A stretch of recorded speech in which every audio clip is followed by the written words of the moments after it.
Hey guys, Crudelis here with the next video, part 7, I think, of this series, of this playthrough, and we've just killed the curse-rotted Greatwood, and it gave us a few items. The first one is this ugly looking soul, one of the twisted souls steeped in strength, right? So you can transpose this. How can you transpose this, you ask? Well, by giving this little whatever you are the transposing kiln. And what happens then is that he can transform souls into items. So you've got the Hollow Slayer Greatsword, Soul of a Demon. We've encountered a demon before. We don't have the Soul of a Demon, but Demon's Great Axe, Vord's Great Hammer, Astor's Spear, the Demon's Fists, and Pontiff's Left Eye. It is usual that one soul transposes into two different items, and one thing I absolutely want is the Hollow Slayer Greatsword. There we go, 1,000 souls. Some of these are free. I'm not exactly sure what the specifics of this are, but you can. We don't have a Soul of a Demon, and we still have Soul of a Boreal Valley Fort. Right, so we can transpose this for his Great Hammer and Pontiff's Left Eye. There's also Pontiff's Right Eye. Very, very interesting. I want to do a build later with those two rings. But we might get to that at some point, if I even film it. And we've just traded in the Soul of the Rotted Greatwood for the Hollow Slayer Greatsword, which looks a lot like, yeah, the Mira Greatsword. That's cool. And there's Astor's Spear, which would have been able to get transposed if you'd given him the Soul of the Rotted Greatwood for this one instead. But we've used it, so we can't get this playthrough. The effects of this are poison. It's got dexterity scaling. But the thing about these weapons is you can't upgrade them using Titanite, so they're really difficult to upgrade at higher levels, because you only have so many upgrade materials.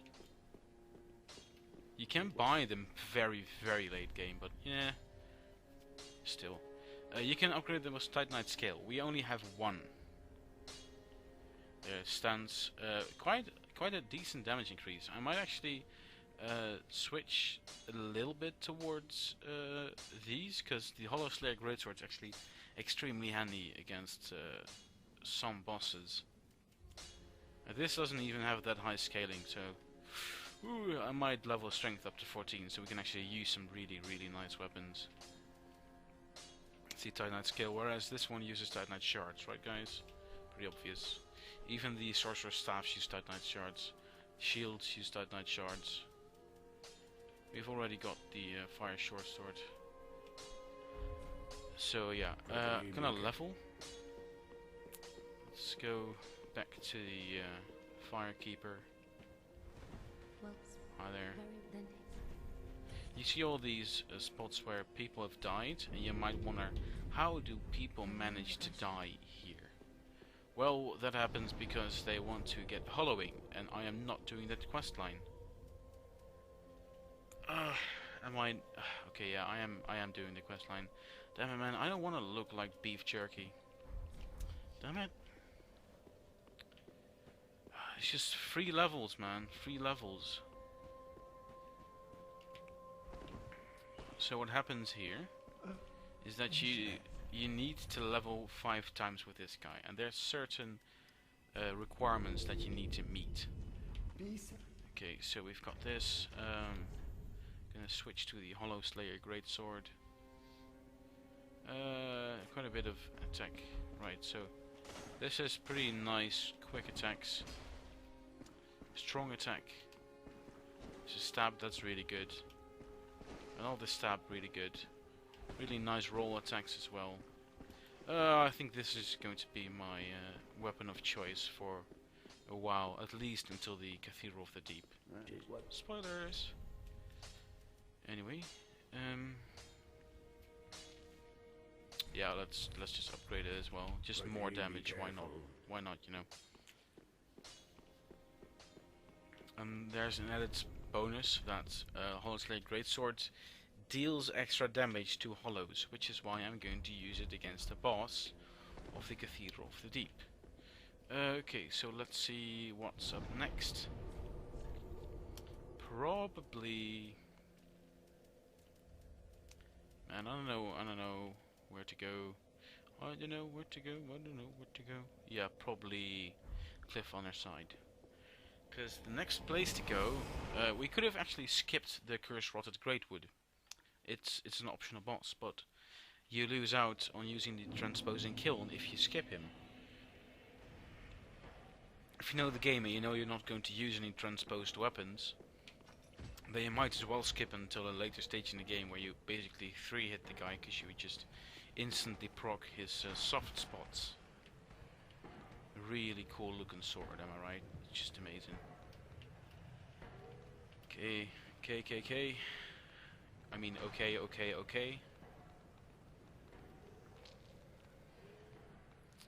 Right, so we're gonna jump down. And I am actually going to show you guys. Okay. I am absolutely fine with that. And we're going to jump again. 90-degree angle. 90-degree angle. Just sprint. Just fucking sprint. Okay, so the elevator should be going up. And now we're going to use the elevator that's going down. Okay, no, it's the right one. Whew. So I am going to show you guys a cheese tactic, because this guy is practically impossible to deal with and you can skip him if you're quick enough. Anyway, this is another Outrider Knight of the kind of Fort of the Boreal Valley. So we're going to the Ember. This guy is going to get pissed. Deals so much damage, attacks very quickly. Holy shit, dude. Yeah, that's like Vord. It's almost exactly like Vord. So this guy is going to follow us all the way over here. Yeah. So all you have to do is just stand on the other side with your shield raised. Please. Hello. Hello. Yep, okay, procced him again. Just over here, he's going to walk in. See ya! Couple of souls and the Irithil straight sword. So what this one does, it's got the same stat requirements. I lied. It's got 12 and 14. I thought it had 12 and 18. I mean 14 and 18. It's a straight sword, but it's a really powerful straight sword. And it's got frost. There's very few weapons in the game that have frost. And what frost does, it's almost like bleed. Except they've made this game in such a way that the bosses, most bosses, are very weak to bleed. I mean to frost, sorry, to frost. So it's easy to proc. For example, the Dragon Slayer armor, which is a very, very late game boss. It's not like he's cheesable, but you deal a lot more damage using a frost weapon. Too bad there's no frost infusion, that would have been cool. Okay, so there's these guys. 3 hits, that's nice. Okay, so down here. Hi there. Wow, drop attack didn't kill him. That's weird. This is a Shriving Stone. If you are unhappy with an infusion and you want just the regular version of a weapon, you can use the Shriving Stone. And here is another cheese tactic of mine, because this is just an ambush. I am not a fan of ambushes in Souls games.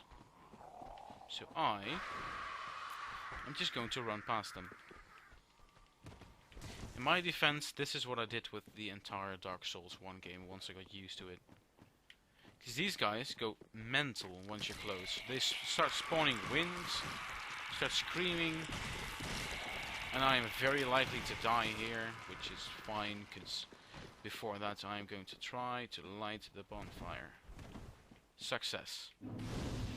They're going mental. They are probably still going mental, but it is not my problem. Here you see the first appearance of Henri and Horus. Yep, okay, fine. Yep, okay. So now we have another one, the Blue Sentinels. So what the Blue Sentinels does is that once there is an invader, you get summoned into the host's world and help defend them. And it's actually got some really nice perks once you level up in the Covenant. Also guys, if you play offline, there is, for every single multiplayer item, there's a way to get it offline. So don't worry if you don't feel like farming them online, or you can't seem to just get. Okay. Get the item. Like, you're really bad at PvP, what you want to get all pyromancies, right? Because in the Mountain Maker's Covenant there's a reward for second rank or first rank. It's a pyromancy called Warmth. Which is, and there's only one way to get that. Namely leveling up in the Covenant. But if you can't, because you're bad at PvP, well, you can spend like a week farming enemies who drop this, because there's like a 1 or 2% chance of these dropping. This is why I like great swords and ultra great swords. They're just really damn powerful. Boom. Okay, so as you can see, there's an item down there. How to get to it? Well, through Dark Souls fashion, there's always a place to jump off. The level design is amazing. It's like you have a map and then fold the map and then fold it again and then fold it again, and then you have the Miyazaki level design. Okay, that's nasty. Calm the hell down. Oh, I hate dogs. I hate dogs. Can't get an attack in, man. Calm the hell down. Jesus. Okay, that's an easy way to handle them. That's the first time I've actually had to run away. And they both killed themselves. So there's two items here. The Braille Divine Tome of Kareem. If you bring this to a certain NPC, we have actually not unlocked yet. I'll do that too this before I do anything else. Hi there. You give this to an NPC. Did he drop an item? No. If you give this to a certain NPC, they can read from it and then teach you new miracles. And this ring, Morn's ring, it boosts miracles. Okay, so we're at 13 minutes nearly. So what we're going to do is go back to the Road of Sacrifices, because that's the easiest way to get where we need to go. Because earlier you heard me say something about a red summoning sign, which is something we'll get to much later.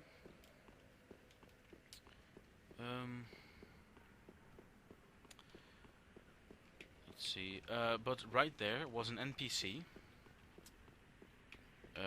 who is guarding another NPC, and said NPC, the second one, is the one that teaches miracles, but she's locked up, and normally you can't quite get to her because you need an item. You can get only a little bit later, but you can also just drop down, heal back up, and then get there anyway. Okay. This is the place I was talking about earlier. It's right up here, right down there. So where this guy is sitting, in this little prison cave thing, that's where you see her in the back. See that person slouched over? That's who. So this guy. Oh, you've now. Yeah. Okay, so as you can see, he's wielding a massive great hammer and a really nice armor. So I suggest you don't fight him. Dropping down here gets you really low, but it doesn't kill you. We're actually still up for PvP while doing this. So, okay, so here's the first little challenge: rats. Luckily, it's easy to one-hit them, because we've got really nice range. Okay, so with a slower weapon, this would have been horrible, or with a shorter weapon, this would have been horrible. Because they just swarm. Okay, so after we found this NPC back at Firelink Shrine, I am ending the episode. Slightly longer to make up for the short duration of the last episode.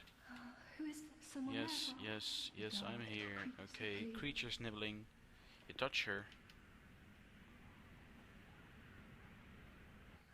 And I am not praised. Yep, okay, and then you talk to her again. Always exhaust dialogue options, guys.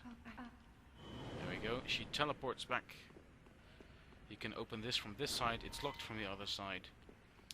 And then you talk to this guy. You've gone and how very well. I am Egon. Egon, the Knight of Karim. What's an Okay. You know what? I am going to show you guys